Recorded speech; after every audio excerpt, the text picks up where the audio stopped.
Basketball season's upon us. We're back with the official Tiger podcast, this time with head coach Dick Rippee of Bentonville Tiger Boys basketball. Coach, how are you? Doing great. Thank you for having me. Absolutely. Looking forward to this. Big game tonight versus Greenwood, down in Greenwood. We were just talking about that. They're still playing a little bit of football, but basketball season's upon us. What do you expect tonight? Well, I mean, we played our benefit game about a week and a half ago against Northside, and so and the guys have been spending a lot of time, getting prepared, and tonight's kind of the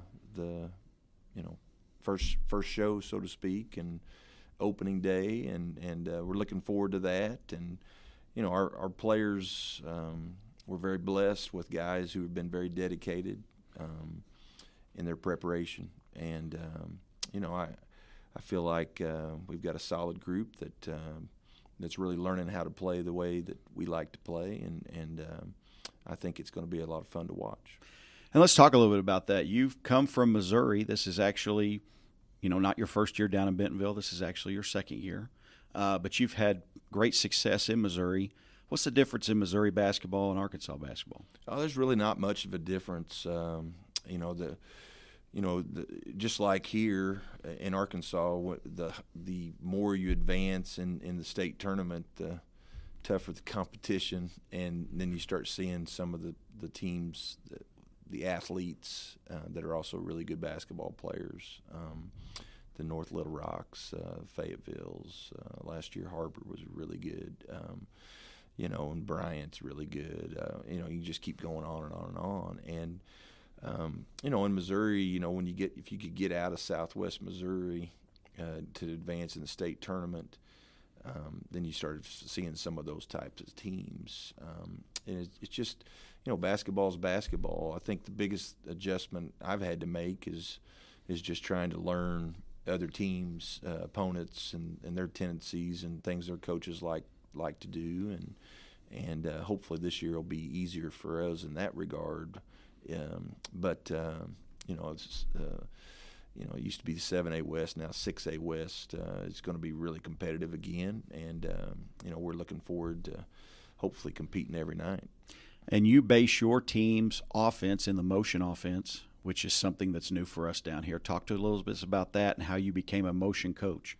Well, I worked, just like anybody else, you get a few things here and there from different coaches you work with on different staffs, and Steve Shepard, who's the head basketball coach at College of the Ozarks in Branson, Missouri, was a head coach at Springfield Parkview High School, and I was the freshman coach there, and he's the one that taught motion to me, and I just always been I was a Bob Knight motion fan, not necessarily a Bob Knight fan, but a Bob Knight motion fan, and liked the way his teams played. Felt like it, a motion, just to let people know, a motion offense is really a decision-based offense based on how the defense is guarding you through screens. And it's not very good motion if you're not screening. And, we ran into that some last year. Our players last year just really, I don't want to say they struggle, but it's a difficult offense to learn. And this year's team is much better at it, only because of one reason, is because they've got more experience at it. And the other thing that's really helped us this year is that our returning players are able to help the younger players now. And obviously last year we didn't have that, even though we had several seniors last year.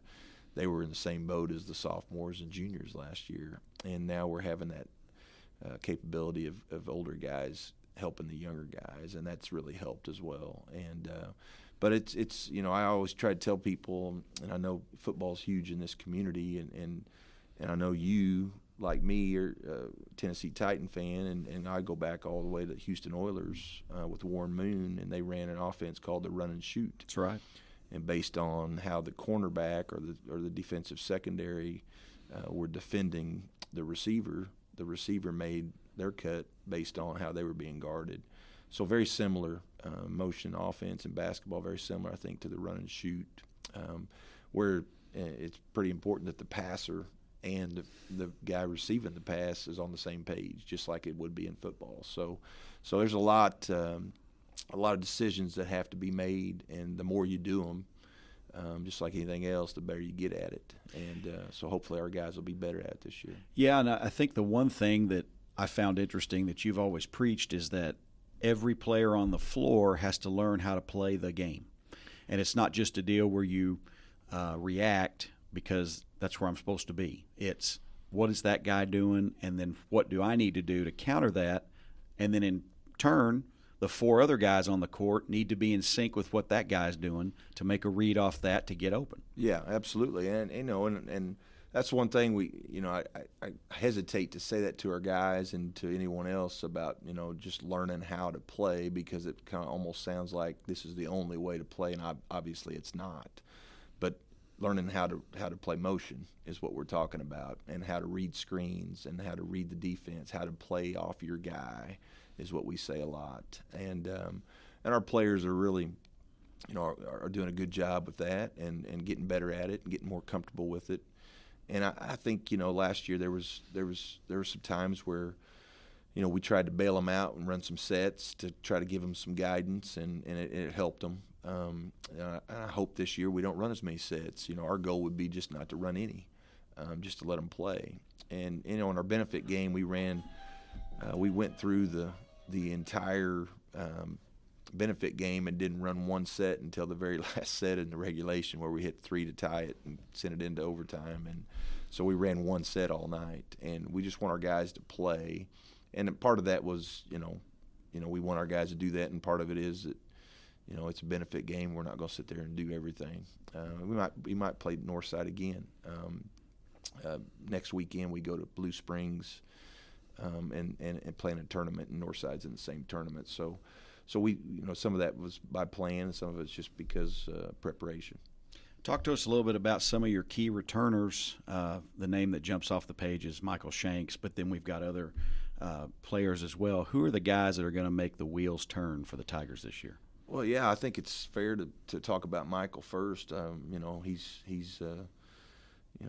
started varsity as a sophomore and then was a big player for us last year. I felt like Michael is, in my opinion, one of the best teammates I've ever coached. He's just very humble, very focused on the team, and not worried about his individual stats. Last year we asked him to do some things that probably took away from opportunities for him to score, and handling the ball against pressure, against presses. Had to run the point some for us, as a 6'6" wing, which really helped his development, as far as playing at in college, but probably took away from some opportunities that he would normally have, around the basket. And this year we hope to get him playing a little bit more around the basket, kind of like we did with Asa Hutchison last year, where Asa primarily was just known as a shooter going into last year. And we, when you're 6'7", you want to try to get some advantages any way you can get them. And he really learned that being around the basket's not such a bad thing. He enjoyed scoring the ball and did a good job with it. And Michael's going to be the same. Michael's really good around the basket, and so we've got to find some ways to get it to him in there. But just a great worker. Obviously signed with Belmont University, third player ever in Bentonville high school history to go to a Division I school to play basketball, and he's a great kid and a great, like I said, a great teammate, and he's going to have a great year for us. The other senior that's already signed, his letter of intent is Connor Deffenbaugh, and Connor's dad, Tommy, is our JV coach, one of our assistant coaches, and does a great job. And Connor's just really worked hard since last year, and one of the most improved players I've ever coached. He's left-handed. He's about 6'3", and can really do a lot of things. He can score inside. He can score outside. He can run point. He can guard the point. He can guard the post. He can do a lot of things that really help you throughout the course of the year. And he's been a great leader, and his teammates really respect him, and as they do Michael. And those two guys really have been great leaders for us going back to last spring, all summer, and obviously in the preseason this fall. And they've done a great job for us. Those two are returning starters. The other returning starter we have is junior Colton Simmons. And Colton, last year primarily just a standstill shooter. And this year really has worked on his athleticism and his strength. And, he can make some shots. I mean, he's a really great shooter, but he can do some more things besides just being a shooter. We've always tried to challenge our guys not to be just a one-dimensional player or just be a great shooter. I think they would rather that people talk about him and say, hey, that's a great player and not just a great shooter. And Colton's certainly making some strides into doing just that, even though he is a great shooter, one of the best shooters I've ever coached. But he can really make baskets. But he's doing some other things to help our team. But those three are our three returning starters, and we got some other kids coming up that we feel like are going to be able to contribute and help us. And that's, I think, what speaks a lot to that is the continuity in your staff, everyone buying in. And you just mentioned Coach Deffenbaugh, who is an outstanding coach. But another one you have is your son, Ryan Rippee, who is part of this team. Talk about that. Yeah, it's one of the intriguing things that kind of helped bring me to Bentonville. To be honest, is a possibility. We didn't know it was going to be a sure thing, but possibility of him being able to work with me. And it's been, just to be honest, it's been probably the most fun I've ever had as a coach, having him right with me, and I've learned a lot from him. And he's really great at video work. He's really great at weight room. And really, to be honest with you, those are two areas where I kind of need to learn more. And practice planning and stuff, and game preparation and those types of things, I've done a lot. I haven't done a lot of weight room work. I haven't done a lot of I've done some video work, but nothing to the extent that he does. And he's really just brought a lot to our program. And as a head coach, you're not going to be, of course, as I get older and older, I'm 51 now. What happens is, the gap between myself and my players keeps getting larger and larger. Right. And you just come, several years ago, I come to realization that that's the way it is. And so I've always tried to have some younger assistants that can communicate with them, that can, get some different angles and communication with them than probably the head coach that's got a lot of gray hair. And Ryan's certainly done that. And Tommy does it too. Tommy does a great job, and our freshman coach Blake Short's doing a great job, and Tyler Haggard's one of our volunteer assistants, and all those guys, they have good relationships with our players, and I feel like I have good relationships with them too. It's just a little bit different, when you're the head coach, you can't be quite as chummy with them, but that doesn't mean you don't care. It doesn't mean you don't care about what they're doing, not just on the floor but off the floor as well. It's just, but I think we've got a great staff here. We're very blessed. The thing that you've done is you've come in and you've built from the inside out, and you've had a total buy-in from the athletes and from the parents and your boosters and all that. Now you're starting to work on some of that buy-in with our community and getting people to the Tiger games. Talk to us a little bit about that, Tiger Arena, and what kind of home field advantage that could be, or home court advantage. Well, yeah, I mean, I thought, like last year, I've told many friends and people in the community that last year was just a learning opportunity for us as a coaching staff, and for me in particular. But you learn that there's some games that are more attended than others.